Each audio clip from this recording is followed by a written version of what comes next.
តាណាពីរត់បានគីឡូ3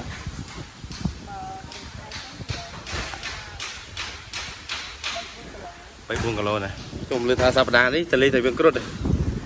ទៅវាយទៅណាវិញនៅខេត្តតាកែវណាក្រុងដុំកែវមិនដែរបានមកដល់ក្លឹបថ្មីនេះមិនដែរអារម្មណ៍ផ្លែកមែន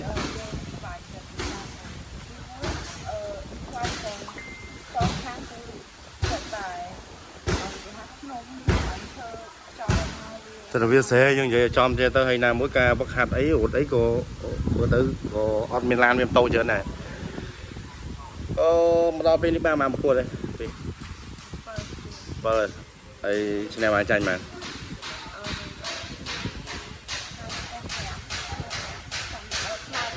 បានពីណាហើយស្គាល់ដៃគូនៅបានតែគេណា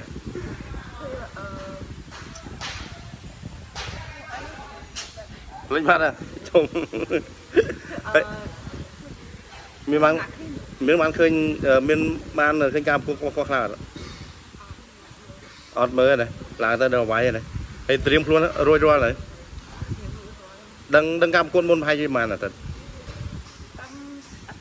តែអាទិត្យមុនដែរហើយអញ្ចឹងបន្ទាប់ពីការមុននឹងការប្រកួតមកដល់សម្រាប់ការវឹកហាត់ហ្នឹងយើងវឹកហាត់ជាប់ឬក៏យ៉ាងណាតពេលមានឈ្មោះប្រកួតហ្មងបានវឹកហាត់ឬក៏យ៉ាងណាវឹកហាត់ជាប់ហ្មងនេះតមិនមានឈ្មោះប្រកួតដែរហើយឥឡូវនេះសម្រាប់ដៃគូយើងស្គាល់ហើយសាវៀនយើងទៅលេងទៅសាវៀនគ្រុតមែនទេទៅវាយថ្ងៃណាដែរថ្ងៃ22ដែរអញ្ចឹងយើងធ្វើការប្រកួតនៅថ្ងៃ22 23អញ្ចឹងមានសកូលល្អហើយមានអីបានផ្ញើទៅបងប្អូនយើងនៅខេត្តតាកែវទេ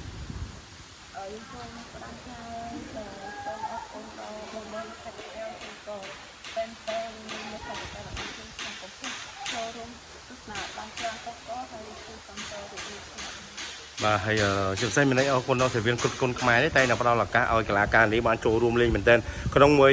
អាទិត្យមិនក្រោមពី8នាក់ទៅ10នាក់ទេធ្វើការប្រកួតនៅក្នុងសាវៀនគ្រប់គុណខ្មែរយើងសូមអរគុណដល់សាវៀនគ្រប់គុណខ្មែរដែលគាត់បានផ្ដល់ឱកាសឲ្យកីឡាករនេះយើងឈ្មោះបាទអរគុណច្រើនទី2អរគុណ